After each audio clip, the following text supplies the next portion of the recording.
अऊज़ु बिल्लाहि मिनश शैतानिर रजीम। बिस्मिल्लाहिर रहमानिर रहीम। इंशाअल्लाह इस नशिस्त में हम मखारिज के बारे में पढ़ेंगे। सबसे पहले हम इस बात को समझें कि मखरज की जमा है और मखरज किसे कहते हैं। तो इसका जवाब ये है कि मखरज यानी निकलने वाली जगह। मखरज यानी निकलने वाली जगह कि कौन सा हर्फ कहाँ से निकलता है, किस जगह से निकलता है। तो इंशाअल्लाह इसके बारे में आज हम पढ़ेंगे।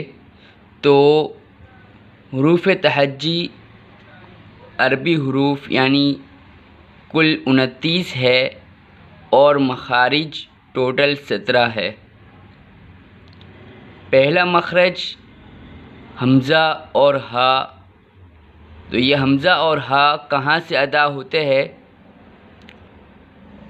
तो ये हमज़ा और हा का मखरज हलक के शुरू से है, यानी जहाँ से हलक शुरू होता है यानी सीने की तरफ वाला हिस्सा, वहाँ से हमज़ा और हा अदा होता है।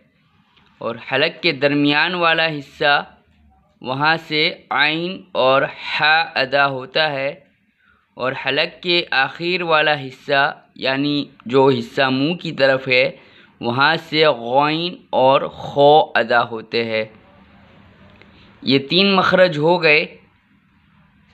17 मखारिज में से 3 मखरज हो गए। पहला मखरज हलक के शुरू से, दूसरा मखरज हलक के दरमियान से और तीसरा मखरज हलक के आखिर वाले हिस्से से।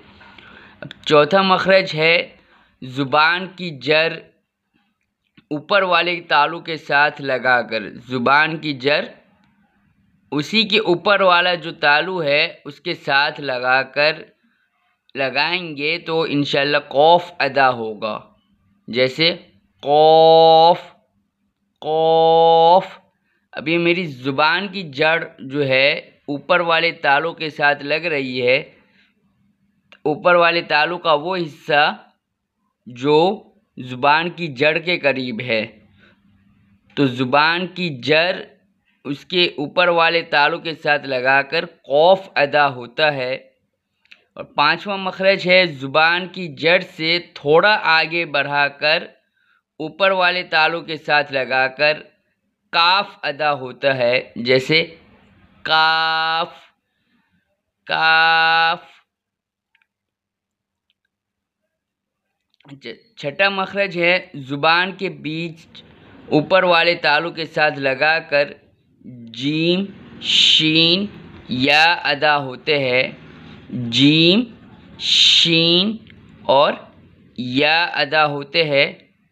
तो ये देखिए ज़ुबान का जो दरमियान वाला हिस्सा है, ज़ुबान का जो बीच है, वो ऊपर वाले तालु के साथ लग रहा है। जीम शीन या। सातवां मखरज है ज़ुबान की करवट डहरों के साथ लगाकर ज़ौद अदा होता है। जैसे ज़ुबान है, ज़ुबान की जो साइड वाला हिस्सा है वो दाढ़ के साथ टच होगा तो ज़ौद अदा होगा। ज़ौद ज़ौद। आठवां मखरज है ज़ुबान के अगले हिस्से का किनारा ऊपर के 8 दांतों के साथ लगाकर लाम अदा होता है। जैसे लाम लाम। जो ऊपर वाले 8 दांत है, तो उन 8 दांतों के साथ ज़ुबान का किनारा जो है वहाँ पर टच होगा तो लाम अदा होगा। मखरज नंबर 9, ज़ुबान के अगले हिस्से का किनारा ऊपर के 6 दांतों के साथ लगाकर नून अदा होता है। यानी जो ऊपर के 8 दांत थे, उन 8 दांतों में से 2 दांत दाएं बाएं के निकाल दो तो दरमियान में जो 6 दांत रहते हैं वहाँ से नून अदा होता है।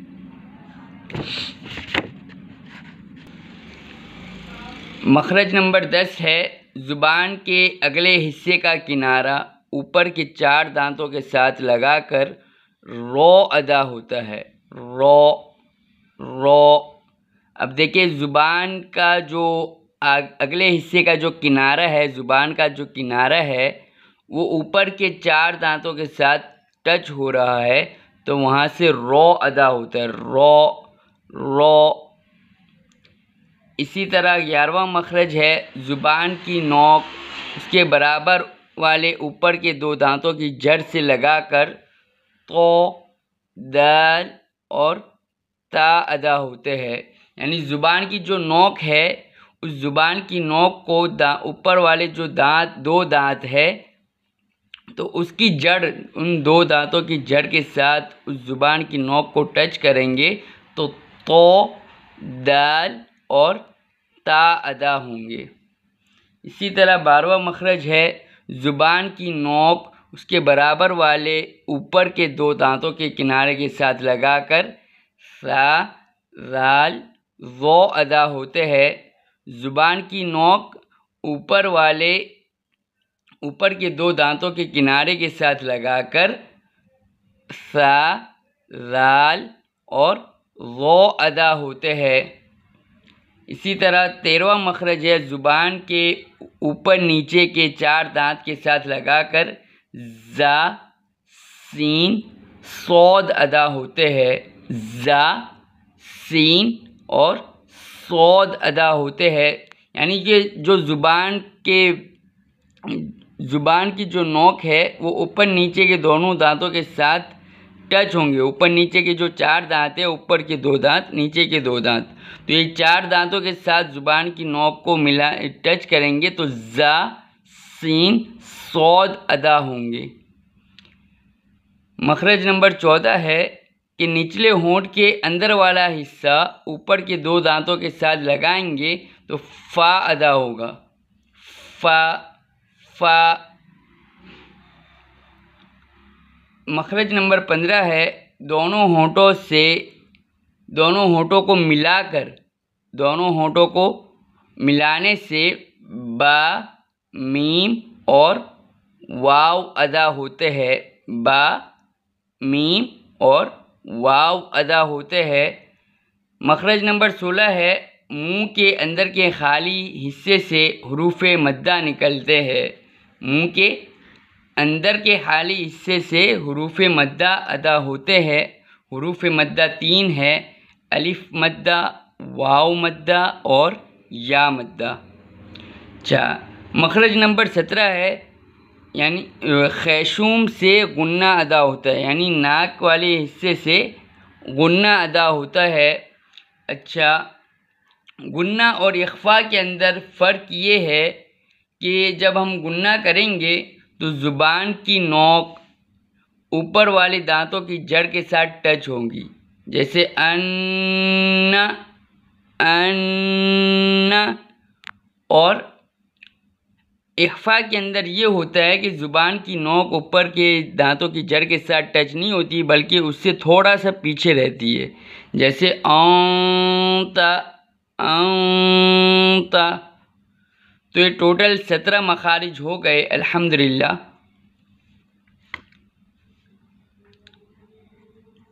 अरबी हुरूफ टोटल 29 है और इन 29 हुरूफ के 17 मखारिज है, यानी ये 29 हुरूफ 17 जगहों से निकलते हैं।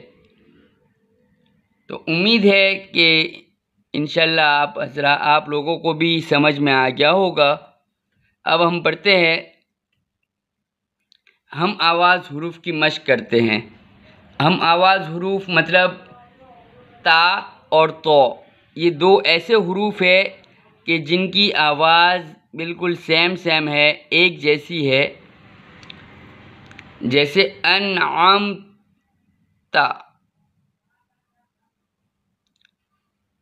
अच्छा, इसी तरह ज़ाल, ज़ा, ज़ो और ज़ौद। ये 4 हरूफ ऐसे है कि इनकी आवाज़ भी बिल्कुल सेम एक तरह की निकलती है, जैसे ज़ाल ज़बर ज़ा ज़बर ज़ा, ज़ो ज़बर ज़ो और ज़ोद ज़बर ज़ो। तो ये इन हरूफ को अदा करते वक़्त हमने ख्याल करना है कि जहाँ पर ता हो तो वहाँ पर ता ही अदा हो, और जहाँ पर तो हो तो वहाँ पर तो ही अदा हो। यानी सामने वाले को इतना पता चल रहा हो कि ये ता अदा कर रहा है या तो अदा कर रहा है। इसी तरह नीचे सा सीन सौद, इन तीनों में एक तरह की आवाज़ है। तो इन 3 हरूफ को अदा करते वक़्त भी हम इस बात का ख्याल रखें कि सामने वाले को बिल्कुल वाज़े पता चल रहा हो कि आप सीन अदा कर रहे हैं या सौद अदा कर रहे हैं।